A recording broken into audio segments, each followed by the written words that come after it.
Welcome back to Tack and Track. I'm Brad. And I'm Gil. Today we're talking about the Sig P238.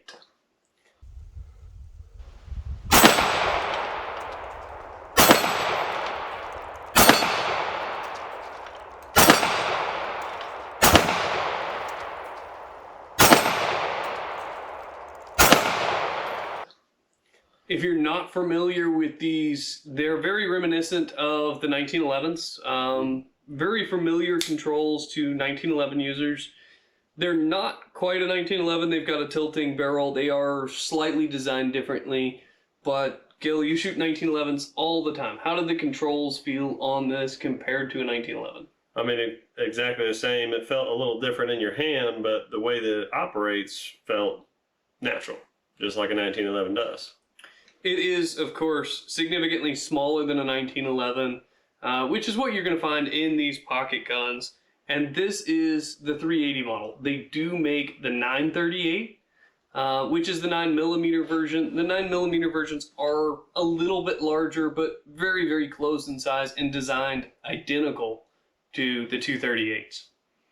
So we rate all the guns here on Tack and Track in 5 categories: accuracy, reliability, value, fun factor, and then we give them all an overall score. So let's talk a little bit about value with the Sig. I think me and Gil both think this is a very, very good gun. However, they are expensive. This particular one is $679 MSRP. Now, one thing that this one did come with is it did come with an undergrip laser. I have removed that. I'm not particularly a big fan of it, but they are fairly expensive at $679. You can buy them a little bit cheaper. I found them as cheap recently as $530 without the laser. I bought this one actually many years ago for $499, so I feel like I got a pretty good deal on it. Yeah, that's not bad. So, very good finish, very good fit to this gun. With that being said, though, it is really expensive for a pocket gun. Actually, out of the 4 pocket guns we've got here on the table, this is notably more expensive than the others. You do get night sights for that, which is a nice feature to have. It does fit in your hand very well. And for that kind of price point, you can get one with the extended magazine that gives you a place to put your pinky when you're shooting them. That being said, its price point does kind of hurt it on the value score. We gave it a value score of 3.1. Now, for the P238, the ease of use category, this is great. If you've ever run a 1911, like we said earlier, you're going to be able to pick this up and use it all day long. You're never going to wonder where the controls are. You don't have to look at the gun to find out what they are. They're just where you want them to be. It's comfortable in the hand. It's thicker than the Ruger LCP. So you do get a very good grip on this one. This one does have a safety, and the Ruger LCP didn't have one, did it? No, it didn't have a safety on it at all. Yeah. And now one thing when we're talking about safeties on these compact small guns, a lot of them don't have it, and a lot of people view that as a good thing. If you're going to put this in your pocket, in your purse, I like the safety, but I certainly want a safety that's in a familiar place. Mm-hmm. So with it having the same location of a safety as a 1911, it feels natural. As soon as I pick it up and I go to reach for a safety, I know right where that one's going to be, and it's got a really positive engagement on it. It does, and it's not stubborn at all. You want it to go down, it just goes right down with a flick of the thumb. And when you lock the cylinder back, that goes down nice and easy as well. Now, of course, we do check all of these weapons before we handle them. If it makes anyone nervous that the hammer is now back, this is an empty weapon.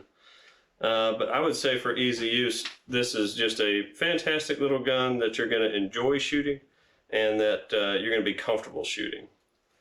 So I've shot this gun quite a good deal through the years, and I may have gotten a little bit more used to the sights. Gil, this is your first time shooting this gun. It was just the other day, right? Oh, yeah, and the sights are great. They're bold. You get a decent picture out of them, and you can hit your target with this gun a lot easier than some of the other compact guns that we've shot.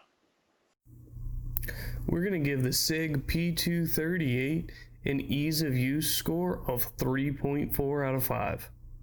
So the next category we're going to talk about is fun factor. They're decently fun. No, yeah, I mean, I enjoyed shooting that gun. That's one that I wouldn't mind shooting again, that I wouldn't mind carrying. It's compact, so, you know, when you're at the range, compact guns aren't the most fun, but for what it is, it's great. I mean, we love shooting it. Yeah, so we're going to give it a fun factor score of 2.6. The only reason it really suffers is, well, it's a small capacity, compact little gun.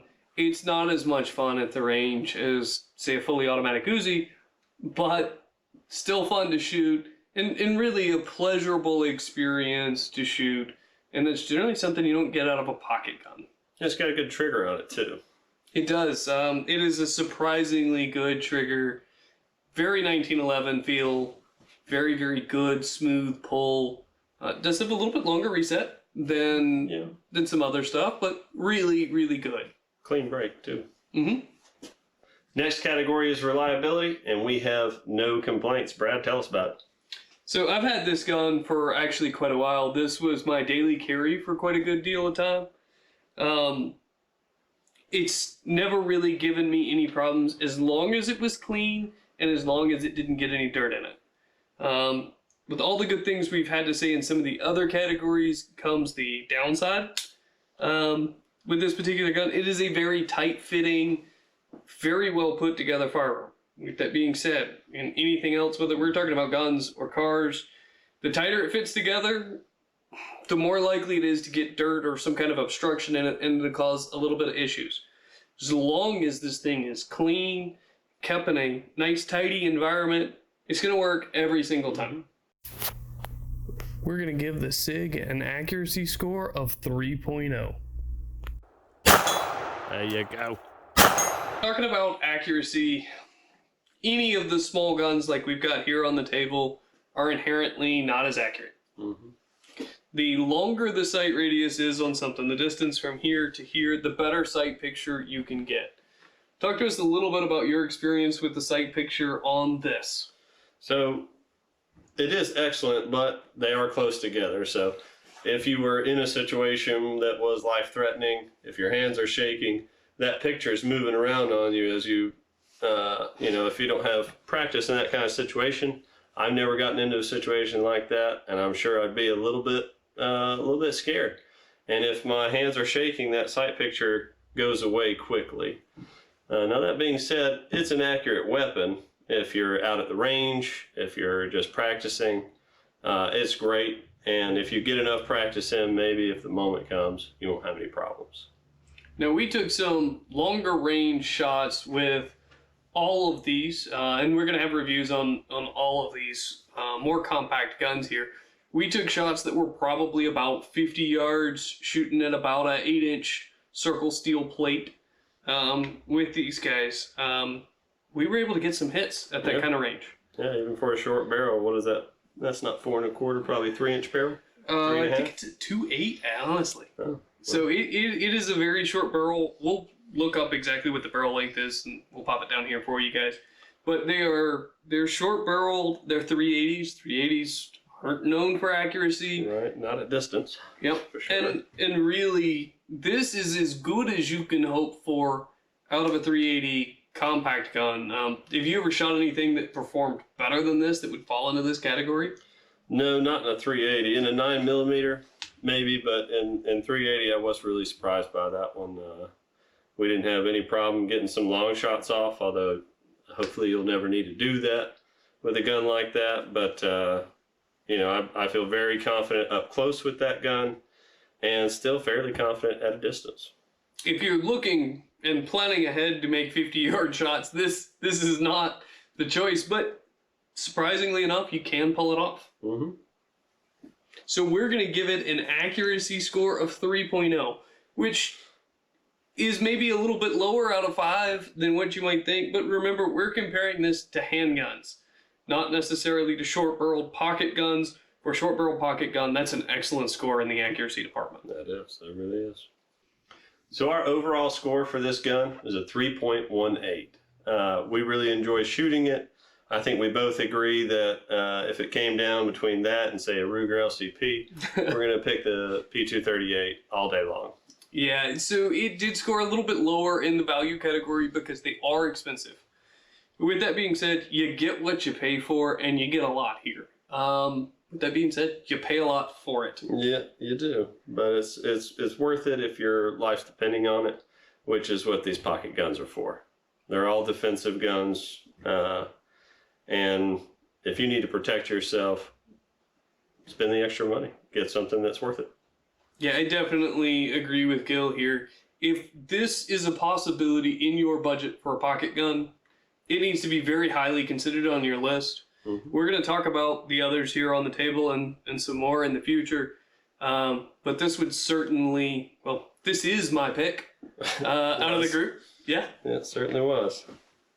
So thanks for tuning in to Tack and Track. We're going to have some videos of us shooting this thing on the other side here. Please don't forget, like, comment, and subscribe. And we'll catch you guys next time. See ya. I don't mind. This is so much more comfortable than that little whatever I was just holding.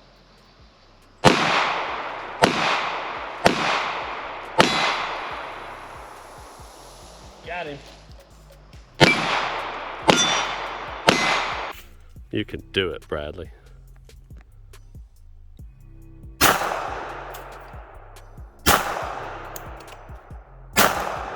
Don't make me a liar.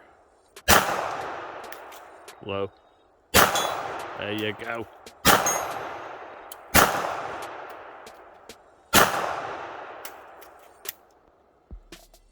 That's still impressive. I mean, short barrel 380 at this kind of range, very impressive.